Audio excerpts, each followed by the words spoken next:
王様、この度いい布が手に入りましたので献上しに参りました。ほう、見せていただいても。はは、それはこの布で仕立てた洋服です。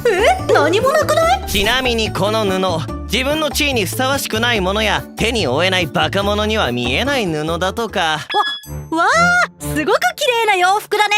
そんなわけあるかバカめ。本当は何も持ってないんだよだ。ほう、これがブラックめ。これを着て裸で街に出て恥をかくがいい。俺ちゃんには何も見えませんね。ということはあなたは俺ちゃんのことを王にふさわしくないバカ者だと言いたいんですね。とんでもない、誤解です。あなたは不敬ですね。死刑です。おのれブラック。ところでサトシくん、なんで見えるなんて嘘ついたんです？俺だけ見えてないのは恥ずかしいじゃん。